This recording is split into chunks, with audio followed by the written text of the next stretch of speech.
sommes toujours dans cette série que j'ai intitulée « Jonas, un homme en cavale ». J'avais prévu mettre la vidéo que vous connaissez maintenant et qui résume assez bien les deux premiers chapitres du livre de Jonas, mais vu les problèmes techniques, nous ne l'aurons pas, donc nous passerons directement à la prédication. Le titre de mon message aujourd'hui est le suivant: « Acquérir un poids de gloire ». Je répète, acquérir un poids de gloire. Pour comprendre de quoi il est question, nous allons prendre l'exemple d'un sous-marin. Plus un sous-marin descend dans les profondeurs de la mer, plus il subit une pression extérieure énorme. Parfois, ça se calcule en tonnes de pression, de barres sur la paroi extérieure. Et cela au fur et à mesure qu'il descend dans les fonds marins. Mais heureusement, il y a des ingénieurs qui ont travaillé, qui ont fait des calculs savants pour faire des coques épaisses, pour faire des coques même cylindriques. Tout est calculé pour que ça résiste à cette pression-là. Et malgré cela, quand le sous-marin descend à une certaine profondeur, ça craque de partout dans le sous-marin. Ça fait des bruits de ferraille et ça grince de partout. Et là, on se dit, j'espère que les ingénieurs ont fait les bons calculs. J'espère que les rivets vont tenir, j'espère que les soudures vont tenir. Parce qu'il y a une pression énorme, une pression extérieure énorme. Et dans ces mêmes fonds marins, il y a des petits poissons qui font quelques centimètres, qui frétillent, qui se déplacent d'une aisance déconcertante, qui ne sont pas compressés, qui n'explosent pas par la pression en faisant de la charpie, mais qui se baladent naturellement. Pour une simple raison. Une simple et unique raison. C'est parce que la pression intérieure du poisson est plus importante que la pression extérieure. Et comprenez bien que ce matin, ce que je suis en train de vous dire est bien plus qu'une loi physique. C'est aussi une loi spirituelle. Pour supporter la pression extérieure, pour supporter la pression d'un ministère, d'un appel, d'une mission, d'une responsabilité, pour supporter ce type de pression qui parfois est très puissante, il est important que notre pression intérieure, dans le bon sens, notre résistance intérieure, soit plus élevée que la pression extérieure. Et ça, c'est tout l'enjeu de l'histoire de Jonas. C'est tout l'enjeu de sa cavale, c'est tout l'enjeu de l'intervention de Dieu qui l'envoie vers le fond, les fonds marins. C'est tout l'enjeu de cela, parce que Dieu veut, au travers de cette expérience, que sa pression intérieure soit plus importante que sa pression extérieure. Ne pensez pas que Dieu est en train de corriger son serviteur récalcitrant quand il l'envoie par-dessus bord. Ne pensez pas que Dieu est en train de punir son serviteur désobéissant. Si je lis la Bible, si je lis le livre de Jonas en disant, eh bien, il le mérite bien, Dieu l'a mis par-dessus bord, l'a jeté au fond de la mer, il le mérite bien, c'est parce qu'il est désobéissant. Si Dieu n'intervenait uniquement pour punir la désobéissance de Jonas, on passerait à côté de la vraie vérité, de la réelle vérité biblique que Dieu veut nous faire sortir, ou faire sortir de ce récit. Toute chose concourt au bien de ceux qui aiment Dieu, toute chose sert au plan de Dieu, y compris nos désobéissances. Et moi, ça me rassure. Ça me rassure pour moi-même, mais ça me rassure également pour tous ceux et toutes celles qui sont autour de moi, et parfois pour lesquels je suis inquiet, et je me dis, Seigneur, même sa désobéissance, tu peux t'en servir pour accomplir tes plans.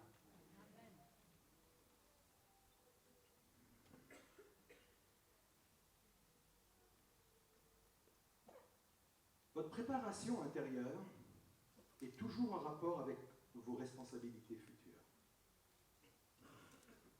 Quelqu'un a dit ceci: si ton chemin paraît plus difficile, c'est à cause de ton appel plus élevé.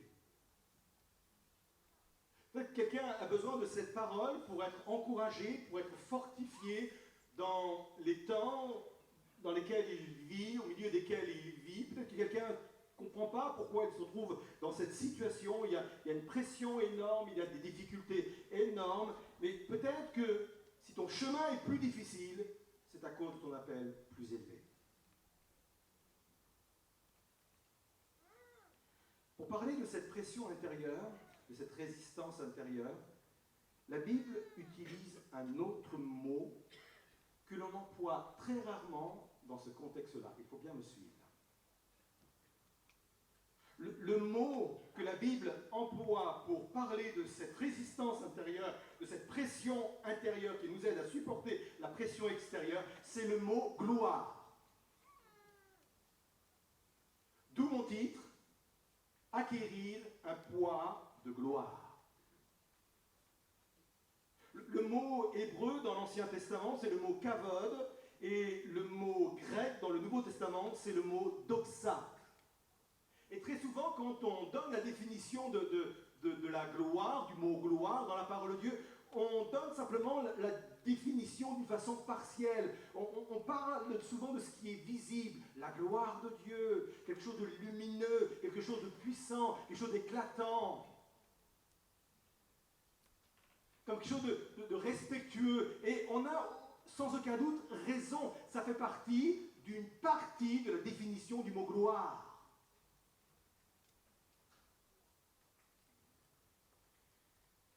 Mais le mot gloire, le mot kavod, a un sens beaucoup plus profond que cela, a un sens plus intérieur que cela.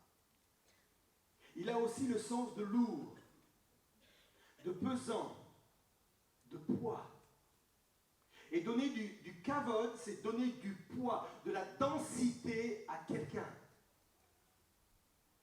C'est la raison de nos épreuves, c'est la raison pour laquelle parfois nous sommes jetés par-dessus bord et parfois nous touchons littéralement le fond. C'est parce que Dieu veut que nous puissions acquérir un poids de gloire, une densité intérieure, une résistance intérieure.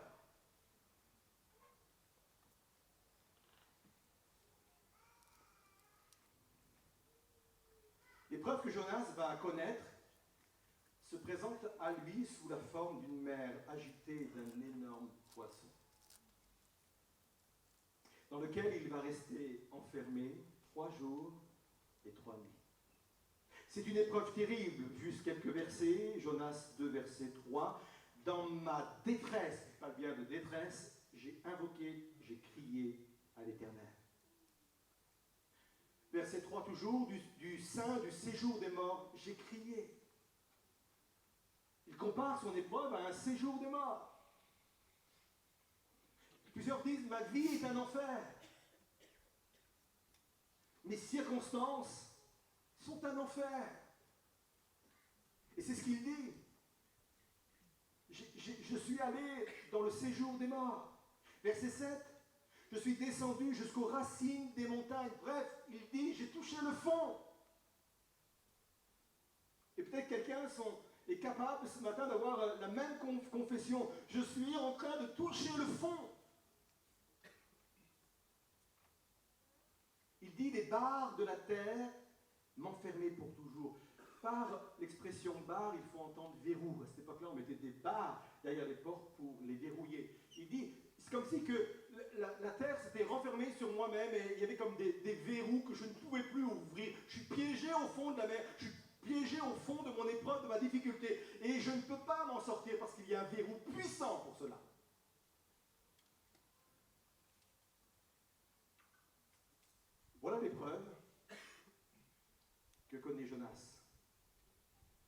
Écoutez bien ceci.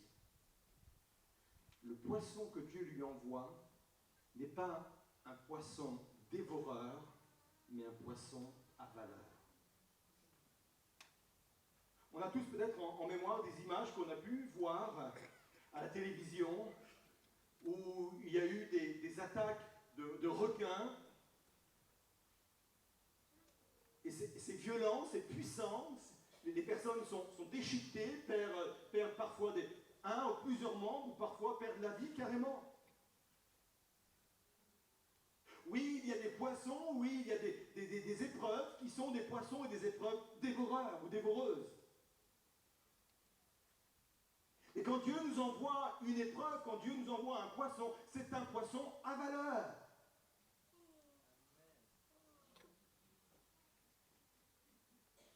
Alors je sais que cette histoire a fait couler beaucoup d'encre.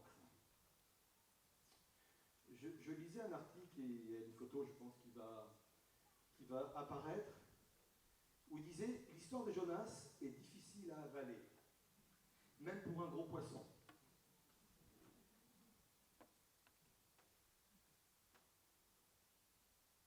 Alors on a essayé d'expliquer ce miracle par différentes théories. Des personnes, des théologiens pourtant, disent « Non, il faut le prendre comme une parabole, c'est une image, c'est une histoire que Dieu a racontée, mais elle n'existe pas uniquement pour nous donner une vérité biblique derrière tout cela. » D'autres ont dit « Oui, on n'est pas capable de respirer dans le ventre d'un poisson, même s'il est arrivé qu'on ait retrouvé parfois des hommes entiers morts dans des gros poissons, néanmoins c'est impossible de respirer. Alors peut-être qu'il est mort, c'est possible, et que Dieu l'a ressuscité quand il l'a rejeté, c'est possible également. Écoutez bien ceci. Pourquoi vouloir expliquer à tout prix les miracles de Dieu? Un miracle, par définition, c'est quelque chose qui défie les lois naturelles. Par définition. Ça veut dire qu'un miracle, vous ne pouvez pas l'expliquer avec un raisonnement ou des techniques ou des calculs sur le plan naturel. C'est impossible. Un miracle fait forcément appel à la foi, uniquement. C'est pour cela que peut-être pour certains, c'est une histoire grosse à avaler, le poisson est gros à passer, mais moi, j'y engage ma foi et je crois que c'est vrai. Je crois que ça vient d'exister, que ça s'est passé comme la Bible et Dieu et le Saint-Esprit eux-mêmes nous le racontent. Dieu va donc envoyer un poisson avaleur.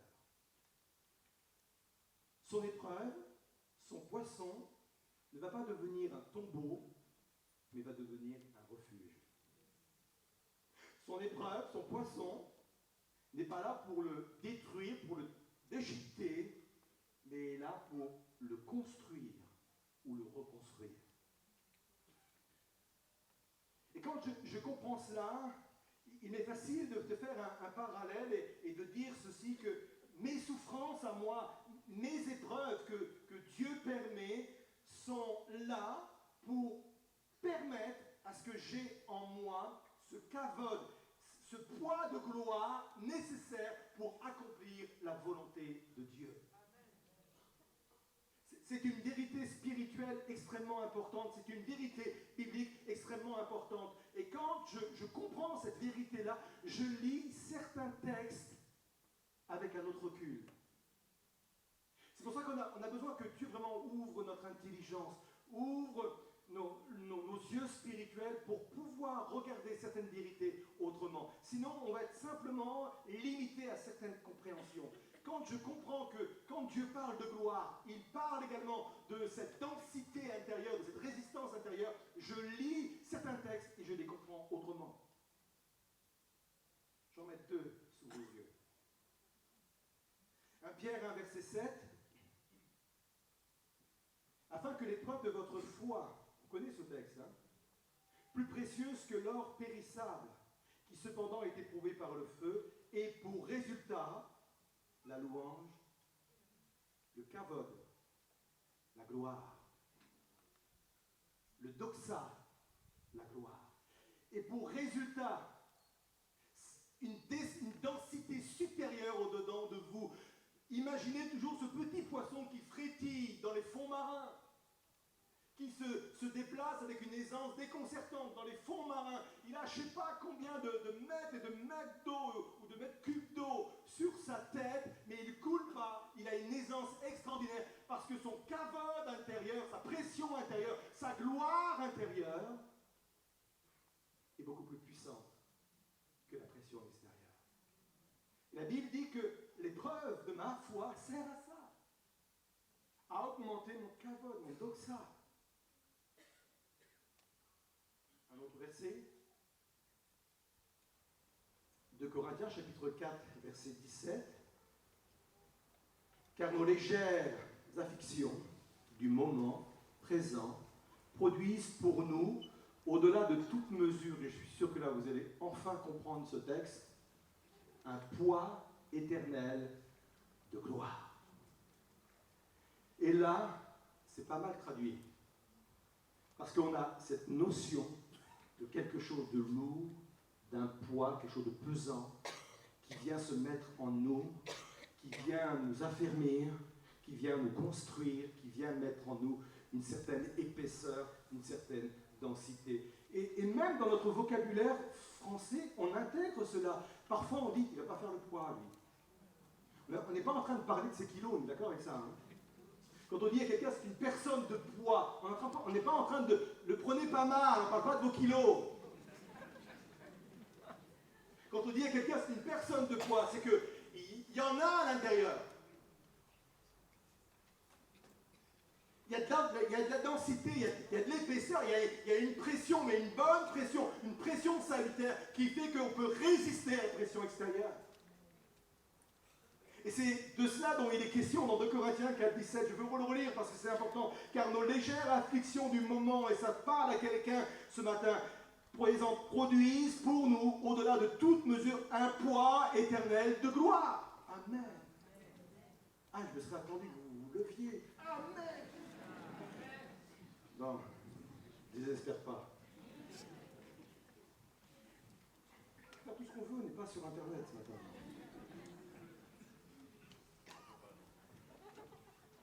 Les deux attitudes nécessaires pour devenir des personnes de poids.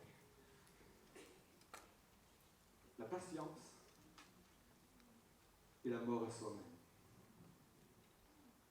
Ces deux éléments vont permettre, ou vont laisser faire cette œuvre que Dieu veut accomplir au plus profond de moi.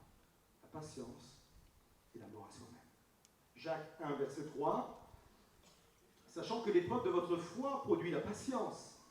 Mais il faut que la patience accomplisse parfaitement son œuvre afin que vous soyez parfaits et accomplis sans faillir en rien.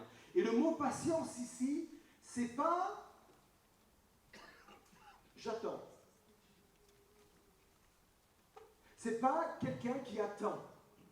Et vous, je suis patient, hein, j'attends. Je sais attendre. Mais ça parle de quelqu'un qui patiemment, dans son cœur, accepte parfois sans comprendre les choses qui sont en train de se passer. C'est de cette patience-là dont il est question ici. Je ne comprends pas, mais patiemment, j'accepte que quelque chose est en train de se passer en moi. Avec cette certitude, écoutez bien, que ce qui se passe en moi est plus important que ce qui m'arrive. Très souvent, on est focalisé sur ce qui nous arrive. Et ça prend beaucoup d'importance, ce qui nous arrive. Mais comprenez bien que dans ce contexte-là, le plus important, ce n'est pas ce qui nous arrive, mais c'est ce que ça produit en moi. Il faut méditer là-dessus, parce qu'il y a d'autres trésors à aller chercher. Hein. Et Jonas, au fond de la mer, va enfin endosser cette attitude. Jonas 2, verset 8, « Quand mon âme était abattue au-dedans de moi, je me suis souvenu de l'Éternel et ma prière est parvenue jusqu'à toi dans ton saint temple. » Et quand il dit « je me suis souvenu », il ne dit pas « ah oui, au fait, c'est vrai, je suis serviteur de l'Éternel et il faut peut-être que je prie. » Non, ça veut dire il a réalisé qui était son Dieu. D'où la connaissance de bien connaître celui que l'on sert. il a réalisé qui était véritablement son Dieu. Peut-être que dans un premier temps, lui, il comprenait que c'était la conséquence de sa désobéissance. Et à un moment donné, il s'est dit, je réalise que ça dépasse beaucoup plus que cette notion-là. Que Dieu est sans doute en train de se servir de cette expérience douloureuse pour faire une œuvre au-dedans de moi. Il le réalise au fond. Et c'est ça la patience.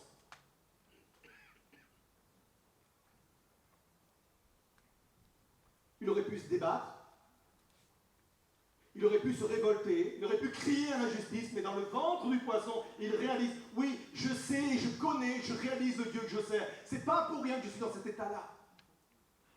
Alors patiemment, il accepte cela.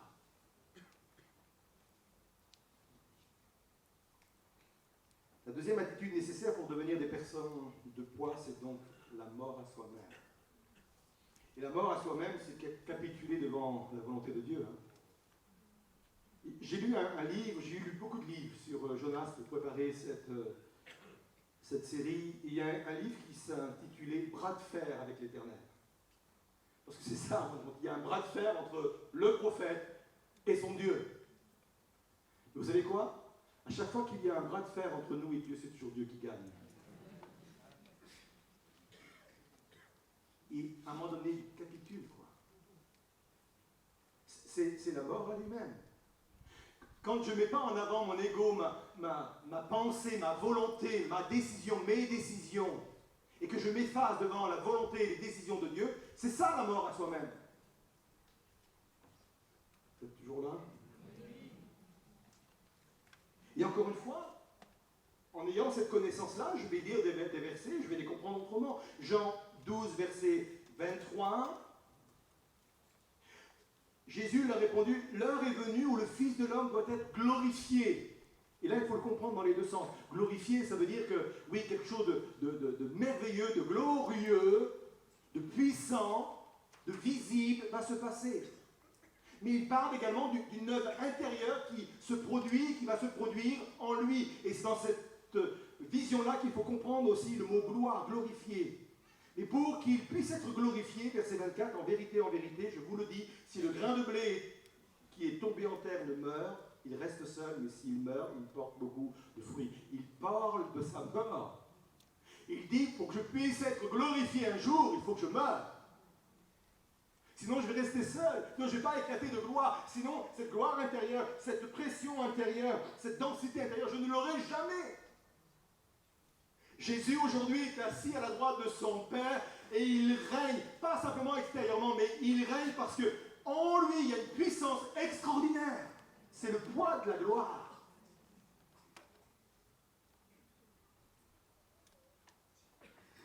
Matthieu 16, verset 24. Et 25, alors Jésus dit à ses disciples, si quelqu'un veut venir après moi, qu'il renonce à lui-même, qu'il se charge de sa croix et qu'il me suive. Se charger de sa croix, c'est pas de se charger de son épreuve. Si dans votre esprit, se charger de sa croix, c'est de dire, voilà, il faut bien que je porte ma croix, nous sommes tous appelés à porter la croix. Non, se charger de sa croix, c'est que au sein des circonstances, au sein des épreuves, si je veux en ressortir victorieux, il faut que je meure davantage à moi-même. C'est ça que ça veut dire.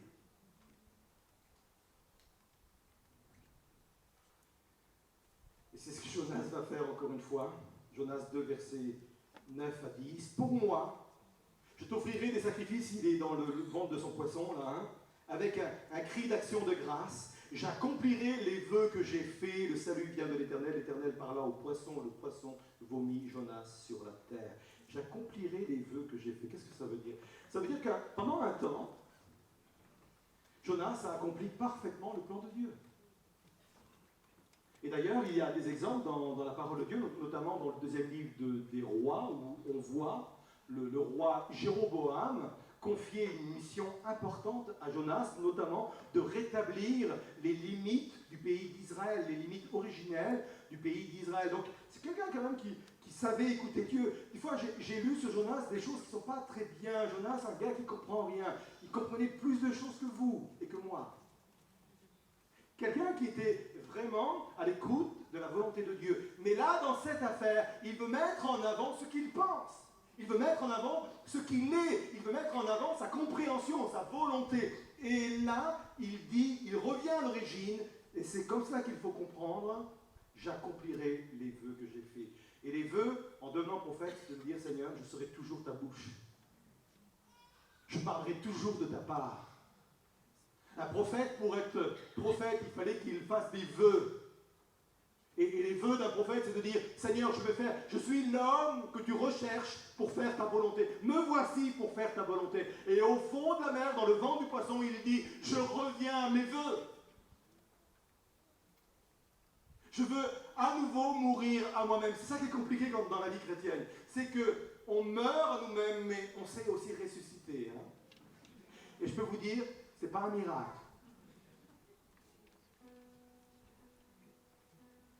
Et c'est bien, ce matin, si j'ai compris, que pour avoir ce poids de gloire intérieure, non seulement je dois passer par cette patience, mais je dois passer aussi par cette mort à soi-même. Peut-être que quelqu'un, ce matin, a besoin de revenir à cet état de cœur, à cet état d'esprit. De dire, Seigneur, je veux tout à nouveau mourir à moi-même pour que ta volonté se fasse. Et je voudrais vous inviter à vous lever à votre place. Et je voudrais vous inviter vraiment à vous remettre en mémoire tout ce qu'on vient de partager.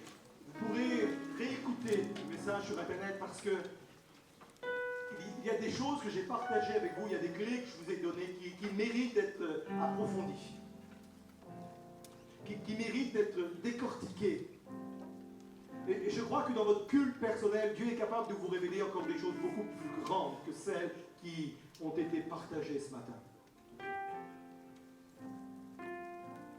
Acquérir un poids de gloire. Je ne peux pas acquérir une densité intérieure, une pression salutaire intérieure sans passer par les épreuves de la vie. Je ne vais pas les rechercher à tout prix, je ne vais pas chercher les problèmes. Ça ne serait pas spirituel et surtout, ça ne serait pas intelligent.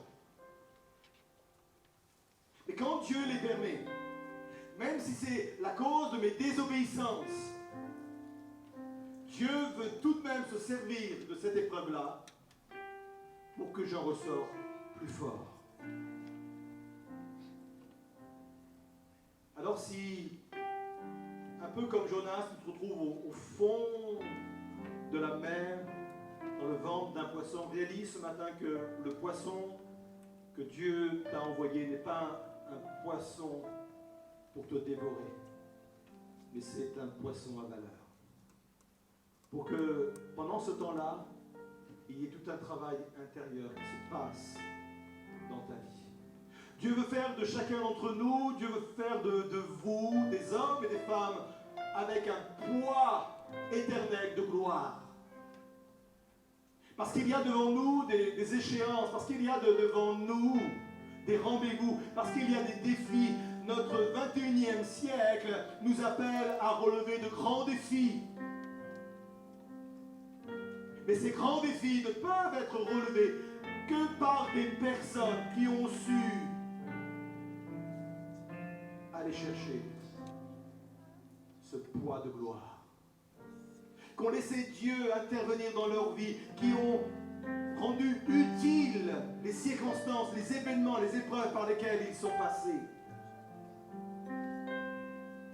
Des personnes qui, au travers de cette épreuve, sont mortes à elles-mêmes en disant, Seigneur, non pas ma volonté mais la tienne, Seigneur Jésus. Je voudrais qu'on puisse prendre le temps ce matin de faire un appel. Je sais que ça peut toucher beaucoup de personnes et je suis bien conscient que sans doute beaucoup de personnes vont s'approcher, mais peu importe, techniquement on va gérer ça. Si quelqu'un ce matin se retrouve dans une épreuve et que jusqu'à présent elle gérait cette épreuve en résistant, se débattant, en criant à la justice, mais aujourd'hui cette personne est en train de comprendre que son épreuve n'est pas là pour la dévorer, déchiqueter, mais est là pour que cette épreuve devienne une arche, un refuge, au milieu duquel Dieu est en train de la rendre encore plus forte intérieurement. Pour acquérir ce poids de gloire. Si quelqu'un est en train de le réaliser ici, si quelqu'un est en train de faire tout ce cheminement, tel que Jonas a pu le faire, il a fait ça pendant 3 jours. Si quelqu'un veut à nouveau dire au Seigneur, je renouvelle mes vœux, Seigneur, pour que ta volonté soit faite et non la mienne. Sortez le courant, venez sur le devant et on va prier pour vous. On va prier avec vous. On va prier pour que ce poids de gloire vienne dans votre cœur. Peut-être que ton chemin te paraît élevé. Ton chemin te paraît même très élevé. Parfois, j'entends des personnes dire, mais c'est même injuste parce que par rapport à d'autres, j'ai l'impression qu'il n'y a que moi qui prends. J'ai vraiment l'impression qu'il n'y a que moi qui connais des difficultés, des épreuves par rapport à d'autres. Je connais des tas de chrétiens à qui il ne leur arrive rien. Si ton chemin te paraît plus élevé, c'est parce que sans doute que ton appel est plus élevé également. Ta mission, ta responsabilité est plus élevée. Je vous invite vraiment à venir au centre, sur le devant, pour laisser la place aux personnes qui sont dans les allées à venir aussi sur le devant. Approchez-vous, on va chanter ce chant, et pendant ce chant, venez également, je vais prier pour vous, et venez plus vers le centre pour que les personnes qui sont dans les allées puissent également être très près de cette estrade. On chante ce chant pendant ce temps.